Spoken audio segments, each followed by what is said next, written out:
Good morning to all. So in our last class, we have discussed about the structure of proteins, classification of proteins. So now we are going to discuss about the competitive part of that proteins. So first we'll discuss about the synopsis part. Then we'll move on to our solving bits.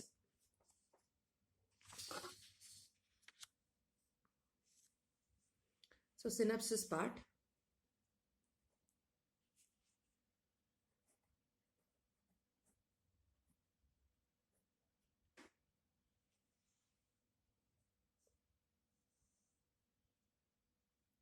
So in that first we'll discuss about the Zwitter ion or dipolar ion. Zwitter ion.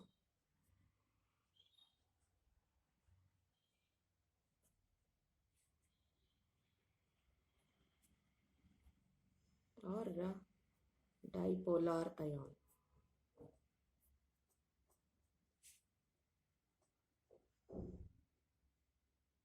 Dipolar ion. Zwitter ion or dipolar ion. So we have already seen what a Zwitter ion is. So it is R CH COOH it is, and it is NH2. This is our alpha amino acid. So this alpha amino acid, so we know that on nitrogen lone pairs of electrons are there, because of which this hydrogen will leave as H plus ion, or it gets attracted towards the lone pair of electrons on nitrogen atom. So it is going to form an negatively charged O. This will leave as H plus, it becomes O minus, and this is going to be attracted towards this one. So it becomes NH3 plus, because nitrogen 3 bonds with it and this is the fourth bond. So nitrogen will be getting an positive charge. On the same compound, we have negative charge also, positive charge also. So we call them as dipolar ion. So if at all, if the solution of this one is it is going to be kept under electric field, then so that is electrolytic solution we are going to prepare out of this one. Then so it neither moves towards cathode nor it moves towards anode, because it has positive charge as well as negative charge. So it doesn't move towards any of the electrode. So that particular pH, at that particular pH, because it has negative also, it has positive also, that is it will be acting as an a dipolar ion. So because of that reason, it has been called as Zwitter ion. So exactly the Zwitter ion is negative and positive charge. So that particular pH at which, so neither it moves towards a cathode nor it moves towards anode. That particular point is called as isoelectric point.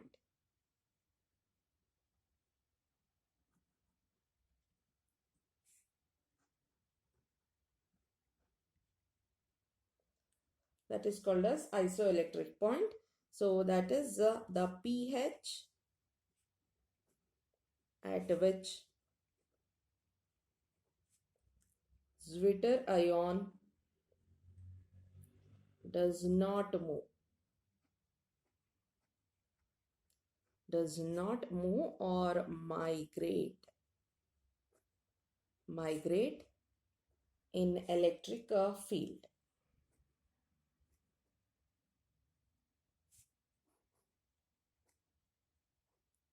In electric field. So the pH at which Zwitter ion does not migrate in electric field is called as isoelectric point. So it is about the pH of isoelectric point.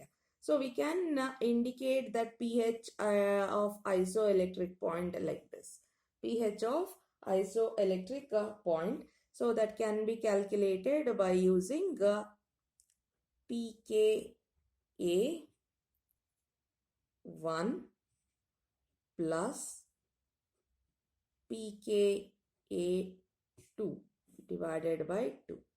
So that is pKa 1 of either it may be of negative charge or COO minus group, or it may be NH2 or NH3 plus group also. Either the one you can consider, the pKa value of COO minus and the pKa value of NH3 plus. So it is being divided by 2. That is the formula. Or you can also write it as pK1 plus. It is also similar. Either the one you can remember. So, but pK1 and pK2 indicates the pH values of COO minus and NH3 plus group. So, this is what the formula you need to remember. Okay. So, next one. So, next one is about the testing of the proteins. So, how to identify proteins or how to test proteins. So that is what identification, or it is qualitative analysis of proteins it is. So we shall discuss about that one also. That is test for proteins.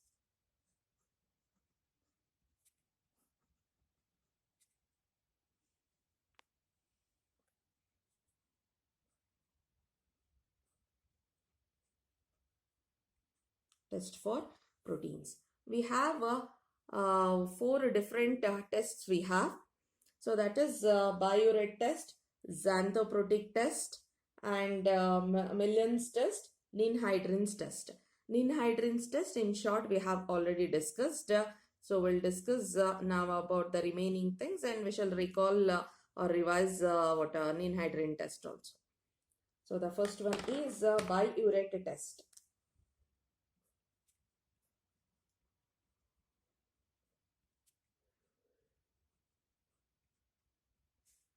Biuret test. So biuret, it is a mixture of biuret reagent. So biuret is a reagent. Biuret reagent is a mixture of. It is a mixture of copper sulfate. It is a mixture of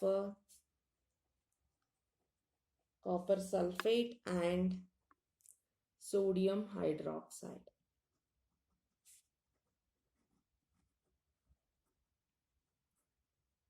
Sodium hydroxide. So when you mix the protein with that with this mixture, we know that copper sulfate is blue in color. So the reagent is also blue in color.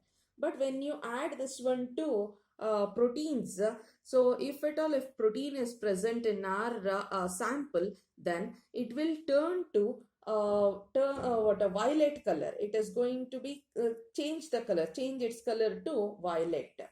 So that violet coloration indicates the presence of proteins. So we can write that one.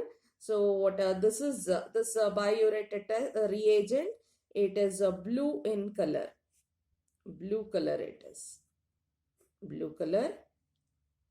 So the blue color of the reagent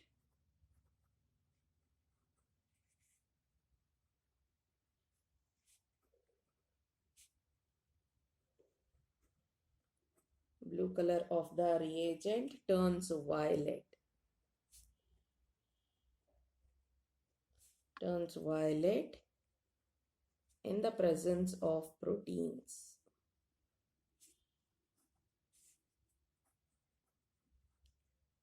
So if at all, if the proteins has to give this test, means it should contain a dipeptide bond, or it should be an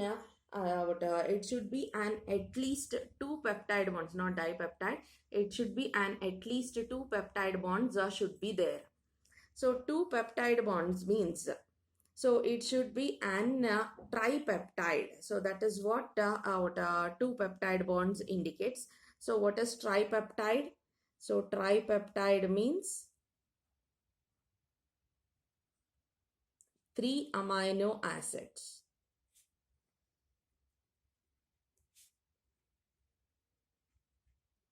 Three amino acids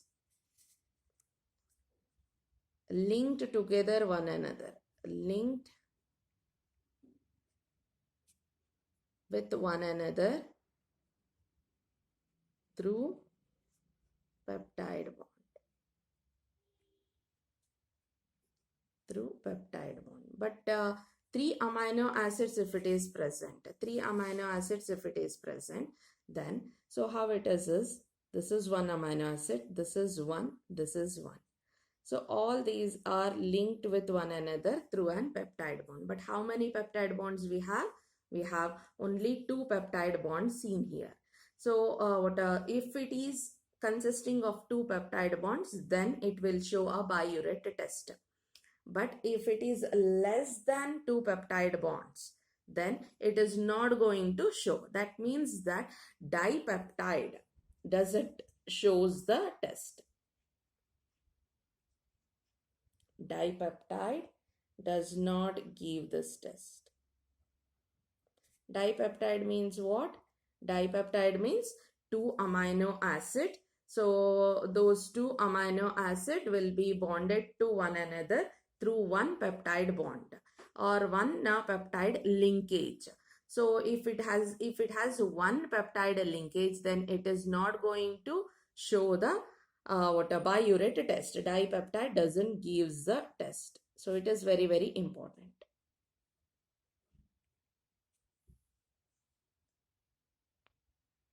Next one is xanthoprotic test. So xanthoprotic test is nothing but, so we have proteins, or we are going to take an sample. To that we are adding concentrated HNO3. Concentrated HNO3. The product, if it gives a orange color, orange in alkaline solution, orange color in alkaline solution, so that is medium we are considering as alkaline solution. Then so that is nothing but the orange color indicates that we have proteins in our compound. So that is, it is not like we know already and we are taking proteins. We have given with a sample, we are testing that one whether proteins are there or not. So it is nothing but what a sample we are taking. It is nothing but sample. So that sample added with concentrated HNO3 will get an orange coloration in the solution. So orange coloration in the solution indicates the presence of proteins. Proteins present, or proteins are confirmed, like that. Okay. Next, so which all compounds or what type of proteins will give rise to this one? Now we shall see that one. So that is, it has been shown by phenylalanine. Phenylalanine, tyrosine,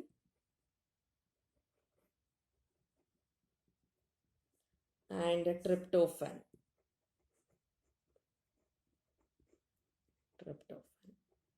And why this is being shown only by these are nothing but, so here we have taken an concentrated HNO3. So this is being shown by these compounds. All these compounds is consisting of an benzene ring there. So you can check, we have already discussed this part. The structure of these amino acids we have already studied. So all these amino acids consist of a benzene ring. So with the benzene ring, concentrated HNO3 is there, means it is going to be nitrated. Nitration takes place. So this is due to the nitration of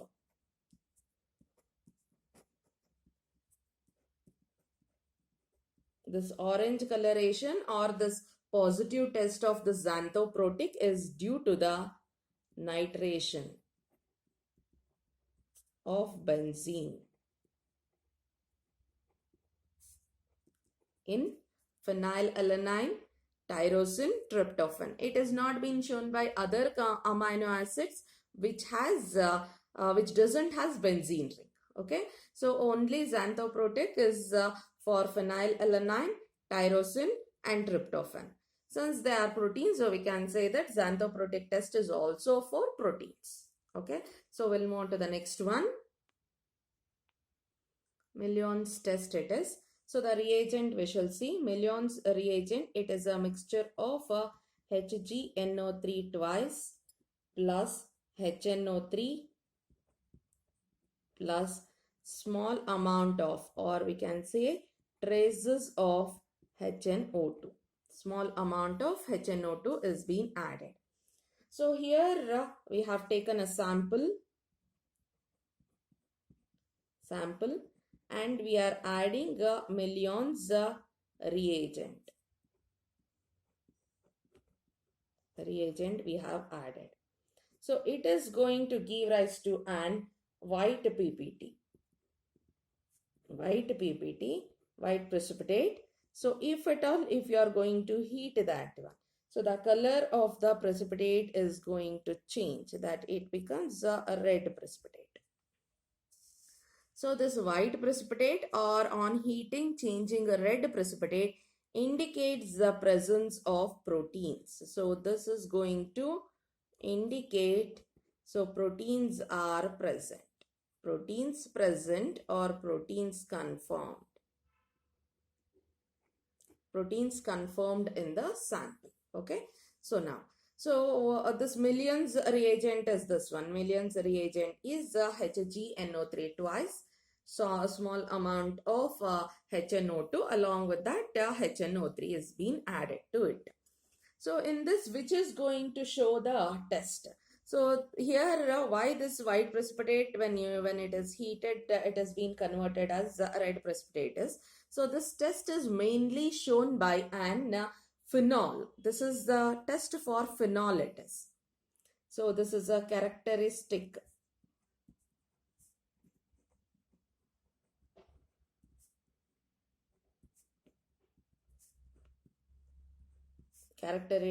test for phenols.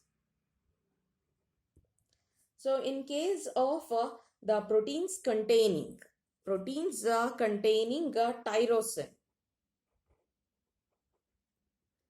Proteins containing tyrosine is there. The protein is also having tyrosine is there means. So that tyrosine will show this test because tyrosine is also having a phenolic group. It is being converted, the benzene group whatever is there, it is being converted as phenol by the addition of these things or by the addition of millions reagent. So if at all, if it is being converted as phenol, then tyrosine also show the positive test for millions test because the benzene of tyrosine will be converted as phenols. Okay. So only tyrosine will be showing a positive test for millions. I hope it is clear. Next one is ninhydrin test. So ninhydrin already we have studied the reagent. It is 2,2 dihydroxy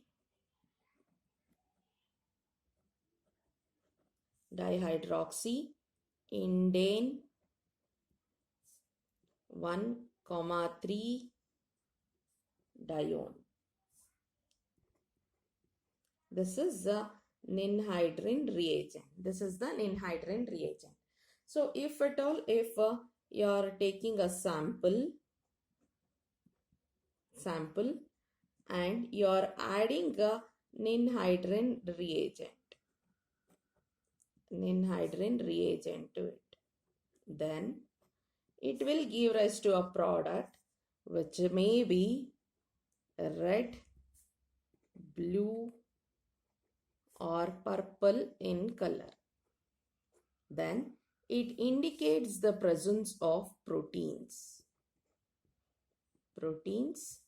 present or proteins confirmed. Okay. So which all will give red, blue or pink, or if any other color, any other particular color is there, we shall see. So ninhydrin reagent we have already seen, it is 2,2 dihydroxyindane 1,3 dione. So a particular will be red color if at all, if it is there, then red color is being given by. So the red coloration is given by tyrosine, the protein containing tyrosine and histidine.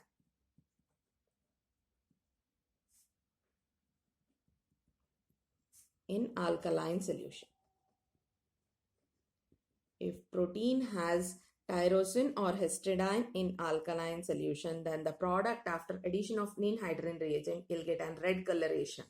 Likewise, suppose if at all, if you are getting an yellow color, that is not there because it is specific only for one. So if yellow coloration, if you are getting, then so it may be proline or hydroxyproline. Hydroxyproline. So hydroxyproline or proline is nothing but amino acids which consist of 5-membered ring. Amino acids with 5-membered ring it is. Okay. So then if at all, if it is there, then it is going to give an yellow colored complex. Yellow colored complex. We can write yellow colored complex. Yellow colored complex is being formed. So the remaining all is going to give either blue or purple coloration. So one more is there, that is brown color, that is aspergine. So aspergine also will be giving. Also will be giving an brown colored precipitate. Brown PPT, or we can say that a brown colored compound it is going to form. So this is about the ninhydrin test. So ninhydrin test, we have red, blue or purple, like that only. We can have a yellow for proline and aspergine with a brown colored PPT. We'll move on to the question. So go through the question. Which one of the following is the correct representation of a tripeptide, that is alanine, glycine, alanine? So which is the correct representation? Now we should check. So here there is a slight correction. So it is a single bond. That diagram, it is a single bond and it is a double bond. Okay. Next. So we'll move on to the tripeptide representation. So alanine, glycine and alanine. We know that alanine is nothing but we'll write the general formula. So it is the general formula of amino acid. I'll write it here. So observe, it is NH2CH, COOH and it is R group. As R group varies, the amino acid is also going to vary. Alanine, R group is CH3. Glycine, R group is H, hydrogen. So we shall write the structures. NH2, it is CH, COOH and R group. For alanine, it is CH3. Okay. Next, like that only. We can mention the COOH group in different way. That also I'll be showing later. Next one is glycine. After alanine, they said that it is glycine. So glycine, I'm writing NH2 as H, NH. Next NH, COOH. And instead of R, we have hydrogen here. If it is hydrogen, then it is called as glycine. Next. So they said next is again alanine. So it is H, NH, CH. Alanine means R is CH3. It is COOH. Okay. Now, so here OH group from this. So this can be written as C double bond O OH. Okay. NH2 can be written as HNH. So this also C double bond O can be written as C double bond OH, or COOH can be written as C double bond OOH. NH like this. NH2 as H and NH. Now this is an condensation. So amino acids, different amino acids we have, it undergoes condensation reaction by the elimination of water. So here OH minus gets combines with the H plus. OH minus will be removed with H plus.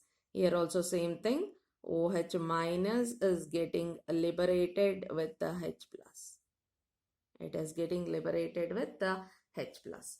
OH minus taking the bonded pair along with it. Here hydrogen leaving the bonded pair like that only.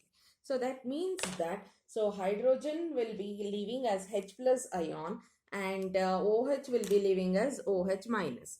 Then this carbon will be getting a positive charge on it. Carbon will be getting a positive charge. It leaves us OH minus here, so it will be C plus.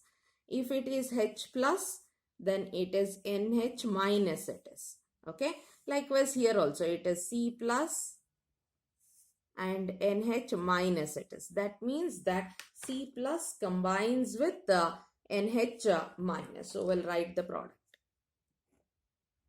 C plus combines with the NH minus. So it is as it is. The remaining thing as it is. NH2, CH, CH3, C, it is double bond O, that is C plus combining with the NH minus. NH, there the charges whatever is there nullified because it is plus and it is minus, it is nullified. The remaining thing as it is, NH minus we have written, will continue. CH, H, and again it is C double bond O plus combining with NH minus. It is NH, then it is continued with like this. Okay. So now you can observe a peptide bond. This is what peptide bond is, a C double bond O NH. So this is our peptide bond. So 3 amino acids is being combined to form how many peptide bonds? 2 peptide bonds. So tripeptide indicates 3 amino acids bonded to one another through an peptide bond. I hope it is clear. So now this has to be written in the form like this. This has to be written in the form. You can observe the extension part CH3 and C double bond O. They have left like that only. Only wherever CH is there. So it is being written in an bond line formula. So we'll try to write that one. So it is NH2, or you can just compare the options also. That is also fine. So we can observe here. So we'll compare rather than writing that one, we'll compare. So NH2 group is there. Next we have CH, that CH group is bonded to CH3. So we have CH here, that is bonded to CH3. Again that CH is bonded to double bond O and NH. Double bond O, NH is there. That is again bonded to, NH is bonded to CH2 group. We have a CH2 group here. That is again bonded to C double bond O and NH. C double bond O, NH. Then again a carbon is there. This is that carbon. This CH is this carbon. So that CH again it is bonded to CH3. So next CH3, after that C double bond O, OH. So C double bond O, OH or COOH group. So that is for this question the correct option is option D. Option D it is going to. So the remaining you can check, there is some or the other difference in the structure. You can just compare with the structures. Compare this form with the structures. Then you will be understanding how it is different. So we have alanine, glycine and alanine. It can also be indicated by a 3-letter symbol as alanine, glycine, alanine, like this. Okay. So this is the first question we have completed.